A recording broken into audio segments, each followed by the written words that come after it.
Happy Friday. Yeah, woo. Welcome to the latest installment of Obsidian Wine Co.'s live at Obsidian Wine Company.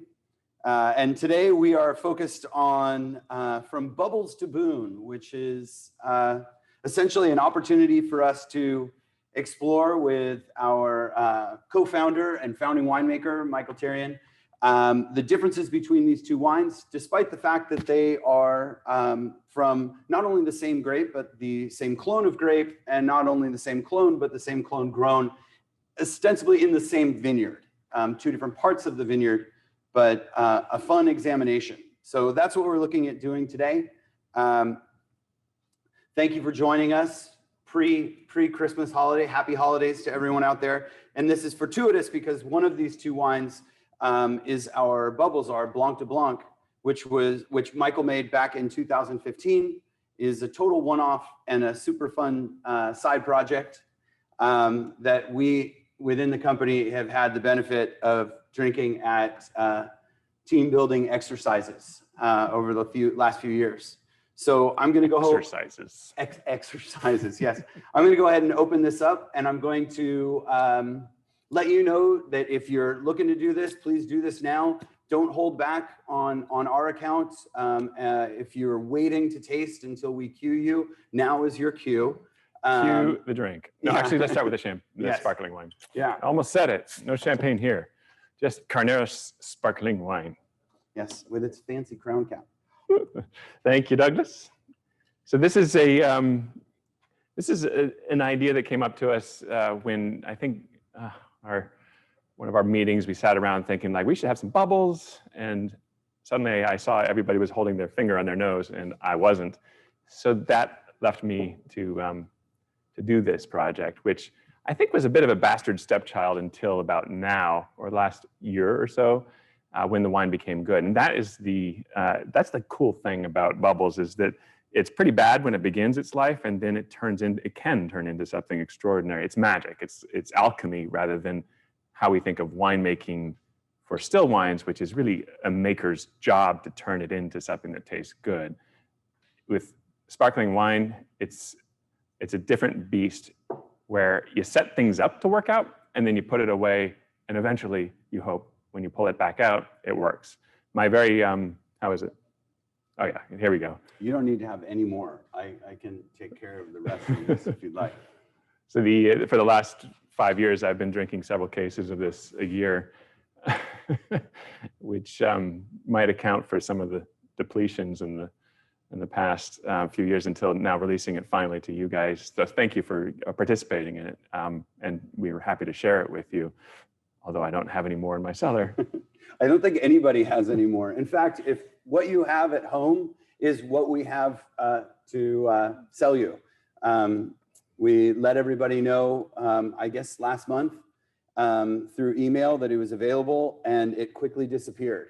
So now we're sort of wishing that we hadn't said anything, because this has been something that we've enjoyed. It's been, I remember the first time that I tasted it, it was not long after I joined the team, and we had a little team outing out to the coast where we go to Hog Island and have oysters, and it's a team bonding experience. And Michael, we were on the coach, and he said, "Hold on, I'll be right back." And he runs in and he comes back with a couple of these bottles that had not been disgorged at that point. And so they had a crown cap on them, and they had a little yeast still in them. And we had to pull off the side of the road so that Michael could do this magic. We had a driver. Yeah, we had a driver. Yes, we had a professional driver. But we had to do this wonderful impromptu disgorgement on the side of 121 before we could share it. And I thought, like, okay, I'm home. I like this crew. This is good. And then the bubbles were good too, funky and fun, as Michael said. So disgorging is a term which could refer to some biological processes, but in the case of sparkling wine, it's the step where you expel the yeast after they've done their job converting the sugar that you've introduced to the still wine in bottle with a little bit of yeast that then multiply, take over, convert that sugar into bubbles and a little bit more alcohol. So what you have is a still wine to start it all off. You've made the wine from the grapes. You've picked the grapes earlier than you would for the still wine. that we'll taste next, the Boon fly, by about a month, even more. In order to preserve the acidity, you pick it earlier. You want that acidity in the sparkling wine. You don't want it to mature into tropical flavors or much of anything. What you want is a base wine, a vin clair, which is like a chalkboard without any writing on it. And that chalkboard is then imprinted on by the yeast as they do their job. So about 5 months, maybe 3, 4, 5 months into the still wine's life, the base wine, the vin clair, it's taken from barrel, and the barrels are neutral. They're not contributing any flavor to the wine. Don't want any flavor. Basically just a very white sheet in a canvas on which the yeast will give their flavors. This is then bottled up with a dose of sugar, about a couple percent, and yeast, which then convert the sugar into alcohol and bubbles, but trapped inside by the crown cap, which is then disgorged later. So in between capping it, this is called the tirage, which might last a year, 2, 3, in this case, 4.5 years. And in the life cycle of the yeast, which do their job relatively quickly, maybe a month or so before the sugar is consumed and the alcohol and the bubbles are in, you can taste it then, and I did, and I drank it, but it's not good. It's bitter. The yeast are very much in their raw state. And about 2 years into it, there's an inflection point when the flavors transform from bitter rawness to, it's almost like if you think about the way flour might taste compared to bread after it's baked. That's when about 2 years into it is when that transition begins to happen. And now, I think you probably get a lot of the fresh citrusy character of this fruit in that cool climate of Carneros. We can show you a few pictures of that. Foggy, windy, cool, and it's really a very special place down there at the southern end of Napa Valley where Carneros is. It has all of the elements that you need to make a sparkling wine as long as you pick the grapes early. And that's done mid-August usually, even earlier in some years. You've got the acidity in there. You don't have a lot of sugar, and you've got this citrusy character that I think carries all the way through to the wine. But then you also have, I think, a lot of yeasty character. And by that, I mean bread-like, but also, I don't know, brioche, toastiness to it as well, even though it doesn't have a barrel in it or barrel flavor in it. One of the things that I like about this is that there's a green apple crispness, malic crispness. Green apple for sure. Yeah. It's tart. It's wicked tart. I like it that way. And the disgorging process is usually accompanied by a dosage. So after you expel the yeast, and that, in our case, it's done very manually, turning the bottle upside down, popping the cap off, putting the thumb over the bottle, and then the cork goes in the wire hood. In this case, we just put another cap on it because we're classy like that. Yeah. It was a very funny, just as an interjection, it was a very funny experience. We did that back in March. I think it was the 11th of March. It was literally the Wednesday or Thursday before the first shelter in place happened. And so we were all here at the cellar. There was a group of us here at the cellar, and Michael, you look like the Van de Kamp man. He had a full rain slicker on, and I when I walked in, I don't think I was quite prepared for how drenched we were going to get. Michael clearly was. He was the only one of us that was. So everybody else walked out smelling like they'd been bathing in the sparkling, and Michael got off, well, I was going to say relatively scot-free, but he was actually at the epicenter of it all. So a little bit on the face. Yeah, we had him to blame. But it was a fun experience. It was a fun couple of hours for sure. So you can see there now the vineyard and its proximity to the marina. It's adjacent to the marina. So this is the deep south of Napa Valley, as far as you can go before you get wet. So we're looking north over the boats in the marina, up towards Napa town, and beyond that, of course, great cab country. But down here, don't grow any Cabernet really. It's Chardonnay and Pinot Noir, and it's because of that coolness, that fog and wind. Beautiful little spot. You can see, I think got that on a nice foggy day there. But you see the masts of the boats, and right beyond the posts, the end posts of the vineyard. It's a beautiful place.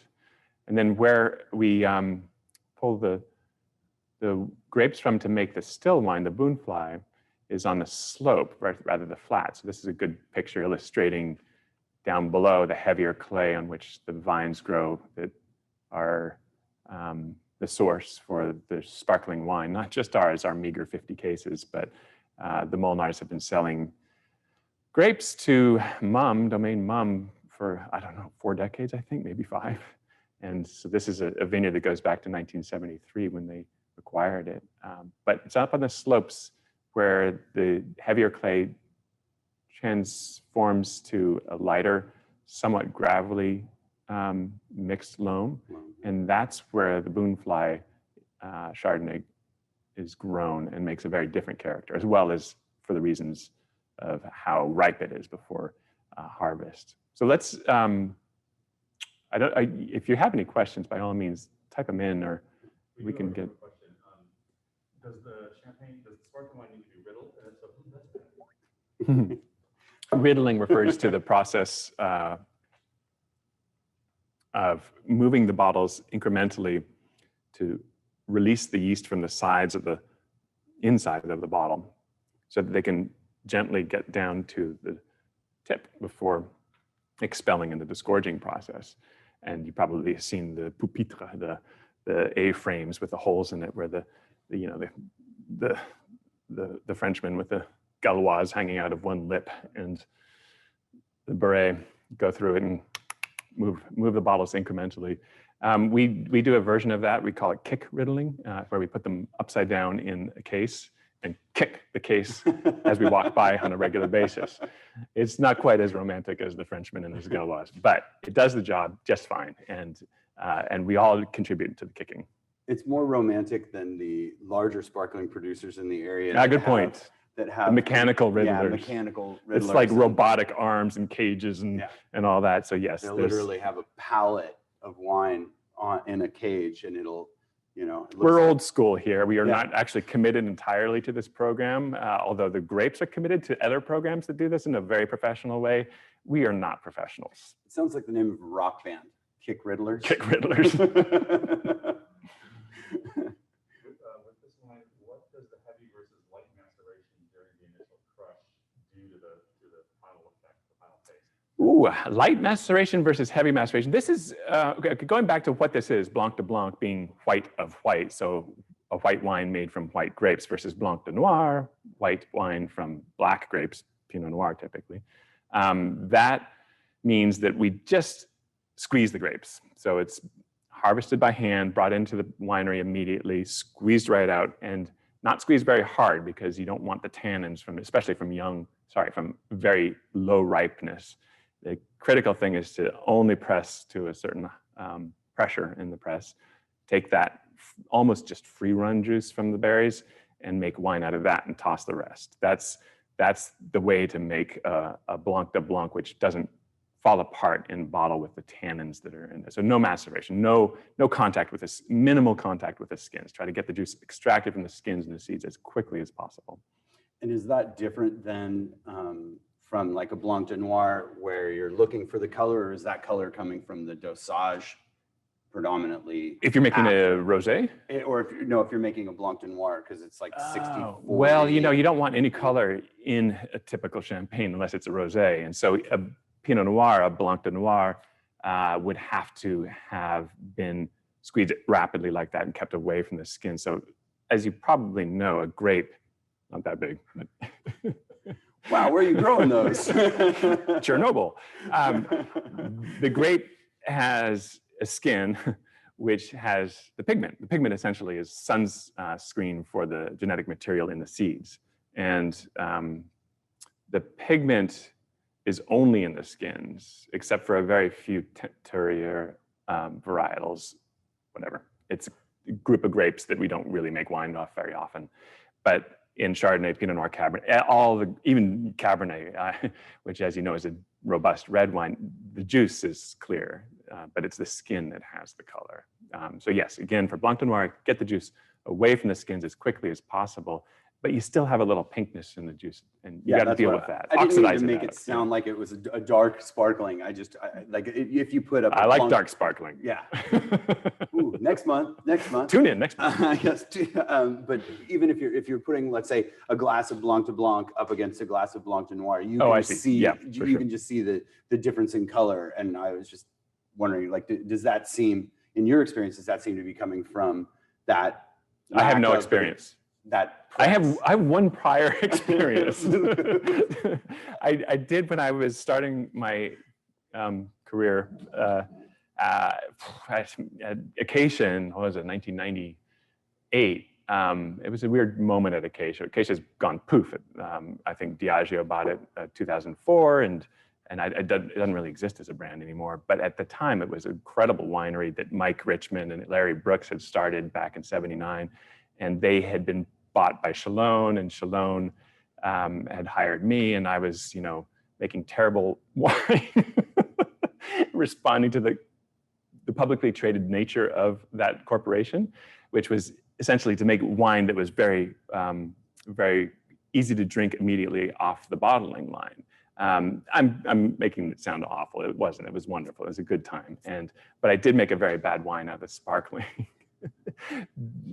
Dave Latin and Larry Brooks and Mike Richmond believed in making a great sparkling wine and did, and then handed it over to me as they departed. As the door shut, they said, "You make it." And I had no experience, but I did follow the rules and put it into bottle as you're supposed to. But about a month or two later, I checked on how the tirage was going, popped a couple caps, and there was no fizz, zero fizz. The yeast had died in the bottle. And I thought, well, we're going to have an extended tirage on this until my tenure at Acacia ended. And fortunately, the year in which we needed that wine to hit the marketplace was when I left for Hansel. And it was after I left that it was apparent that wine was still flat. So we made it back. This is the second wine that I've made. The second sparkling wine that I've made. And it's far better. Thank you for purchasing it. If you had to make a choice between the first and the second Tyrian sparkling example, I probably shouldn't have said that. You did a really good job.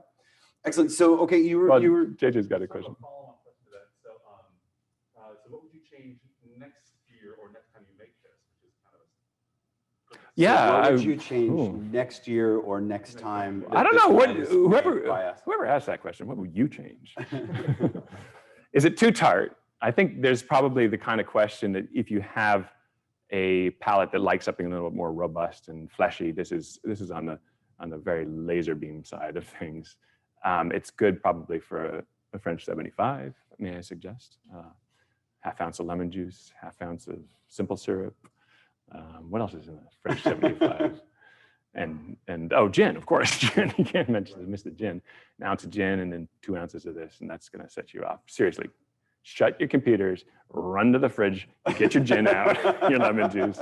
That will make you very happy. I would say to make this again, I think it would benefit from a kiss of Kadar, just a bit of lighter toast Hungarian Carpathian mountain oak. I like the contribution of oak, and as we'll transition into tasting the Boon Fly, you're going to get a big wallop of oak on that. But imagine it with just a little bit of that flavor, that vanilla, the more about the spices and a little toast, those things. Because the yeast have done something to go towards this, but I think you probably have to go out another 5 years or 3, 4, 5 years in the tirage before the yeast really break down. I mean, this is what's happening there. After about 6 months, the yeast are dying off. Years gone by in the bottle, the yeast are dead, and they start to break open. Huge yeast. They crack open, it's called autolysis, and they give up their guts back to the wine. And it's the flavor of that, and not only the flavor, but the compounds that are in there that work with the carbonation to create this viscosity or familiarity of fleshiness that the base wine doesn't have. So not to get too geeky, and I'll stop on this a second, but what you've got is a wine that really doesn't taste good if it's not got bubbles in it. It's very tart and low alcohol and not not ripe. I mean, it's a reason why champagne, up until climate change, is where this recipe evolved. It was, what are you going to do with these grapes? Burgundy makes great Chardonnay, white Burgundy. What do we do up here in Champagne, where it's a lot colder? You gotta put the bubbles in it through this process, the method champenoise, in order to trick your palate into thinking that you've got something complete, because the base wine is not complete, it's not balanced. But what happens, instead of the 5 senses that are on your tongue, you've got the nerves that run down your cheekbone, which are textural, that sense texture. And so the bubbles work inside your mouth, and it tells your brain that it's full and complete. I mean, you've had sparkling wine the next day after it's lost its bubbles, January 1st. And it's not good. It just doesn't have it. It's got to have the bubbles in there. Chateau. I would say, to answer that question seriously, more bubbles. This wine needs to have more bubbles. I feel like we added enough of the liqueur de tirage to have a decent amount of bubbles when you open it and pour it, but right now it's no longer bubbling. I didn't drink it fast enough, is the other. Oh yeah, I was going to say there's more in the bottle if you need.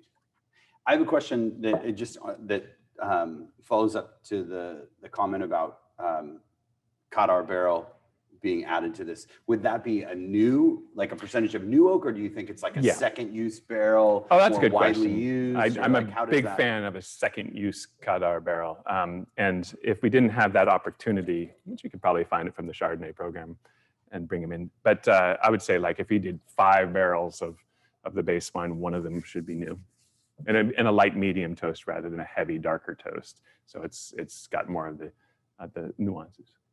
You had mentioned aging. Having a crown cap, does that affect the cork? Does that affect the ageability of this? So the question is, how does a crown cap affect the aging as opposed to a cork? So the first 5 years of this wine's life, but tirage can extend 10 years, but it's more likely to be 3 years for a young champagne or sparkling wine. It's in the crown cap. The crown cap is a hermetic seal. Nothing goes through that. No bubbles get out, no air gets in. It's what you want for that stability in its early life. And then once you've expelled the yeast and put in a cork and the wire hood, you are entering a phase of the bottle's life where it can go through changes more rapidly. If you keep it in the crown cap, oh boy, that's a time capsule. It's not going to change due to any egress of oxygen or CO2, oxygen in or CO2 out. I think the answer to your question is crown cap is going to be a sea anchor on the aging of the wine. So for this style, for this crisper, brighter, brute, kind of racier style, that the crown cap kind of makes sense then? Oh, I guess I should point out, though, it's not like we're talking about in the next 6 months or next 6 years. If you're talking about something going out a decade or more, or 2 or 3 decades, a cork is going to deteriorate more rapidly than the crown cap. Wood versus steel. So in this case, it's 6 of one, half a dozen of another, because it's all gone. Right. Because you want to drink it now. Chill it and kill it, as we say. But no, I think that sorry, we're not very serious around here, as you can tell. But if you are in a proper champagne house, you keep things in crown cap to see the wine's evolution over the course of many decades. That's what you do, is keep it under crown cap. Excellent. Any other questions? I'm sorry, I should have mentioned in the beginning, if you have questions, please shoot them into the chat, type them in, and we'll pitch them to We'll Michael. Answer them without any seriousness. Right. There is a question, but you might want to save it to answer when we could transition to the Boon. So what are you looking at in terms of harvest bricks?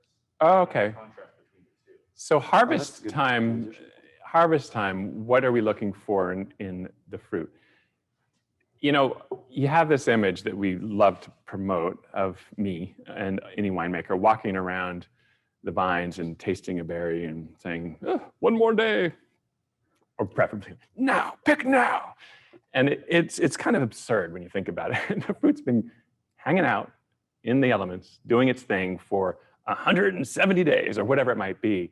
And is 1 day, 1 hour going to make a difference? No. But when you're looking at the gross differences between mid-August and, say, mid-September, when California can be brutally hot and dry, you can see a transition from 17 bricks, which is roughly 17% alcohol, 17% sugar, which ends up being somewhere about like 9% alcohol, 10% alcohol.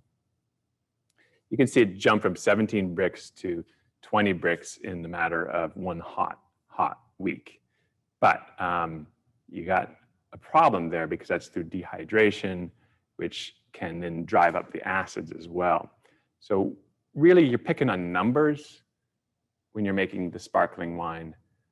You're figuring out you want your final alcohol to be this because it worked for you for the previous vintage and the previous 10 vintages, and you're steering your ship based on that momentum. Like it's about the history of the wines that you've made, and you know that if you pick with these sugar levels and acid levels, you're going to make a wine similar to the previous vintages going back. So that's an important thing, is just conservatively follow the rules that you've applied or in the previous vintages. Whereas when you get into the riper days, the last days of ripening for the Chardonnay that we make, which is, roughly around 23, 24, 25 bricks, that turns into an alcohol level of around 14. And you really are looking for these lovely colors that develop in the skin that tell you it's going from emerald to golden, and flavors that accompany that, going from green apple, like Douglas said about the sparkling wine, to complex fruits that might refer to apples, but more maybe perhaps like baked apples. Why don't we just drink the stuff now? But I was gonna say, what a great transition. But the flavors that you smell in this Chardonnay are really complex and less about citrus and apple than I'm tempted to say tropical, but I don't actually smell that right now. I smell some melon flavors, like cantaloupe. This is where it gets really pretentious. Apologize. Just drink the wine. What does it taste like? Anybody out there have any ideas what it smells like, tastes like? No. Because I'm trying to not to talk about the oak, which is a very big contribution to the flavor here. The Tokai oak has great spice. So the flavors that come about from the barrel, which is a heavier toast level as well, make these Chardonnays, which tend to have a robust flavor from the fruit, turned up another notch because of that 100% new oak barrel fermentation flavor. Right, so just in contrast between these two wines, the sparkling did see some barrel time, but it was in neutral barrels. So they're barrels that, for those of you that may not know what that means that we have used them, we have filled them for previous vintages enough times that they have been leached of any oak flavor that would be imparted into the wine. The French term translated literally for neutral barrel is fourth filling. So it's essentially been used enough times that you're not going to get those flavors. It's like your tea bag is giving you 1 cup, 2nd cup, 3rd cup. No more caffeine in that cup. tea. No more caffeine. Whereas with the Boon fly, not only is this the same clone of Chardonnay as this wine, but it is, well, it's being harvested a little later, but it's seeing 100% new oak for roughly a period of a year, and then being transferred into neutral barrels after that for another 6 to 8 months to settle it down. So and the Boon fly is heavy toast as well. Whereas I don't know if you mentioned. Well, it doesn't even matter because they're it's neutral. Yeah. It might have been heavy toast, but they no longer have any much flavor. Right. So you're talking about two ends of the spectrum in terms of what's going to be imparted both aromatically and on the palate. And so the yeast really do not do a whole lot to this wine other than take the sugar and convert it to alcohol. Whereas with the sparkling wine, it's really only about that flavor of yeast. It's such an important contribution to it. Yes, you've got the acid and you've got those green apple and lemon citrusy characters in the sparkling wine, but the complexity that you enjoy in that, it has a lot to do with the flavor of dead yeast which, by the way, share something like 95% of the human genome. I think that might be why we actually enjoy the flavor of yeast so much, because we enjoy the flavor of ourselves. There's a tie-in. But the still wine, of course, has yeast, and it goes through that process, and the yeast die and fall to the bottom of the barrel. The wine ages surely on the bed of yeast, and the flavors come back into the wine. But the wine it's hard to say like it's really about the yeast as much as it is about the fruit, the stronger fruit flavors during the picked, because of the fruit being picked later in the season, and the barrel's 100% new heavy toast. What again are the soil types on Boonfly Hill, and like how are the soils contrasted? The soils in the southern end of Napa Valley used to be underneath the San Pablo Bay. So as the last, the ice age patterns that go, but the uplift of the earth, as well as the retreat of the ocean, apparently that's in reverse, I've heard now, that bottom of the bay soil, which, because it was a still bay rather than running, rather than having a current, it accumulated very fine particles. And those fine particles is what clay is. You've got loam, which basically means fine, medium, and heavy particulates in the soil. And you can have a sandy loam, which would be, heavier grains, or you can have a clayey loam. But what you've got mostly in Carneros is a pretty heavy loam, clayey loam, and really black, dark clay loam in the bottom part of this vineyard, which makes sense because it's adjacent to the Carneros Creek. It's right where the Carneros Creek and the Napa River have their confluence. And you can just see why it built up with that heavier clay right there. And then as the sea retreated, land lifted, you've got this exposed, and then the contrast with the slope, which we took a look at, that just a rise of maybe 20 feet or so. That used to be the cut bank from the Carneros Creek, and it had faster flowing waters, pulled the finer particles off of it, leaving the sand and the gravel there. So it's a different soil, does different things as far as the roots. They're more stressed, there's better drainage there, versus the heavier clays below. Makes very different flavors. And you can really see that in our Pinot Noirs from the bench and the estate, as well as, I think, the estate and the bench and the Boonfly. I mean, between those three, you can really see those flavor differences. It's not a perfect scientific analysis of the soil flavors, but as winemakers, we see it in the barrel. Like, why is this different? Oh, it's because that came on heavier ground, grew on heavier ground. Yeah, the easy way that I've described it is the difference between a riverbed and a riverbank. And you just hit on that. It's like you're going to expect silt and decomposed vegetation, and anything that a river is going to be able to push down is going to collect. And we're at the base of that river, right where it meets the bay. And so you're going to have an accumulation of that's going to be a little bit denser and a little bit more unforgiving in that way. Whereas the bank, there's these curving kind of soft hills that, as Michael said, are more exposed, and so you have better drainage there. So where the Boonfly comes from is it's the southernmost little hill knoll. So it's the first to get the fog, it's the last to lose it, it's the coolest part of the vineyard, and it's got some of the best, if not the best, drainage that we have on the property.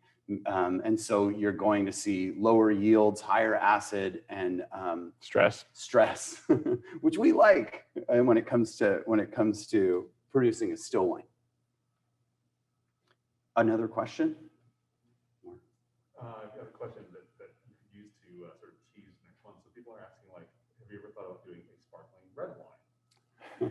Who's asking that question? Is that a setup? Someone's soft pitching us a question here of whether or not we've thought about doing a sparkling red wine. And if you're not part of the team soft pitching us that, thank you. And you will be rewarded. In the coming year, we intend to release several couple, let's say, sparkling. And in fact, that's one of the wines that we will be featuring in next month's Live at Obsidian Wine Company, is a comparative, actually, of Petit Syrah. So we have still wine Petit Syrah, and then we have what we call a Pet Nat, a Pétillant Natural sparkling. This is because, can I interrupt to tell you about Casey? Casey, our cellar master, went down the rabbit hole. Who will be hosting? He will be hosting with Douglas. He really went down the rabbit hole and found, curiosity in doing weird things down there, which in this case, but there are several more to come. Petit Syrah. It's a bubbly Petit Syrah. Dry. Doesn't sound dry. Dry. It's important to mention dry. It's an exciting moment for us to be delving into something that feels so different. Of course, different. No one's ever done this before, I don't think, or we don't know of anybody. But very familiar in the way that Arpad and Peter and I started this many years ago, making wines from Primo's Hill in Carneros and making them in a very dramatic style, experimenting, again, a rabbit hole, if you will. And then planting Obsidian Ridge, which no one had really ventured up to that higher elevation in Red Hills, where you've got this bonsai walnut orchard that had tried for 50 years to do something and really had given up the ghost, but it was the perfect place to grow mountain Cabernet. And taking that venture, experimenting, not knowing what we get, but having confidence in it being the right place to experiment, to go down that rabbit hole. It's just another iteration of that. I don't suspect that we're going to have a 100,000 case production of Pétillant Natural Fun killer. Petit Syrah. Well, I think it was the essentially point is to have good time. Right. It's essentially one barrel's worth what Casey was able to make. And I'll save the rest of the story, but essentially the tasting room team went up and harvested about a half a ton of fruit before there was too much smoke damage, and we weren't sure what we were going to get, but we've had fun tasting it so far. So we can talk more about that next month. So yes, there is that, and there's at least one more in the. Consider it Obsidian Ridge's midlife crisis. Yeah. Curiosity intoxicates the cat. Has anybody mixed these two? Dare you? So one thing that I'll mention about the Boon fly that I think is worth, at least from my personal experience, is that, and this may translate to a number of our wines in your own personal experience, is that when it's first released, I go crazy for it. Like I really, really like it. It's a fantastic, we release it in November with our winter club shipment. And it's such a winter Chardonnay. It's a food-friendly Chardonnay, but it's such a winter. Fireside. Right, yes. I bring out my smoking jackets. Yeah, no, but it does have, it lends itself. And I think that a lot of that is the influence of the Kadar barrels. That spice, that very familiar clove, cinnamon, nutmeg. That's my favorite time, right out of the gate and in the winter.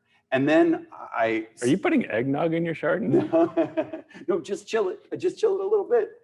And then, by spring, I'm on to fresher, greener pastures. And then I don't want to touch it for a number of years. And then when you come back to some of our older library vintages of this, it takes on a new life, a very different life that is much more, people like to say old worldy, or maybe it's me that likes to say that. But I think that's an important part to this wine that you don't see in a lot of California and in particular Carneros Chardonnays.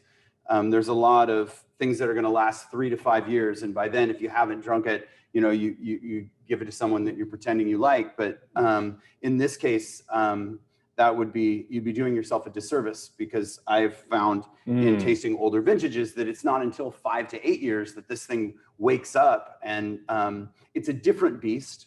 It's not the same. The oak components have mellowed. The brighter, bigger fruits have mellowed. But I know I tasted a 2009 Boon fly with Michael either last year or the Yeah, year and it was before. like marshmallow and Hazelnut skin. hazelnut. That was fun to say, like, yeah, what is that? And to be going back and forth, it's like, it's nutty, but what is it? And it was like that Yeah. sort of nut skin around a hazelnut. Like, who comes up with that? Like, how nerdy or geeky do you have to be? But it was spot on. And those are the things that really draw me to wine in general and in specific. And this wine it pays dividends in that regard. So, and that's coming from someone who's not always usually Chardonnay crazy, but there you have it. So if we don't have any more questions, we've already sort of Carry on with your weekend. Yeah, we've told you about next month, so you can. You're certainly welcome to register for that when we send out the email. If you receive the email for this, you'll receive the email for the next one. As we've mentioned already, the bubbles are gone, and we're sorry, but now you know what you missed, or hopefully you're drinking it right now. We do have a little bit of Boon Fly. This is the 2018 vintage. We do have a little bit of that left. It went out to our club members in the winter shipment, as I mentioned. But if you have a hankering for more, please call, email, Pony Express, whatever works for you, and we'd be happy to get you some. So thank you for joining us. Thanks to Michael Tyrion for being here. JJ in the wings, thank you for technical support. And happy holidays. Chin chin.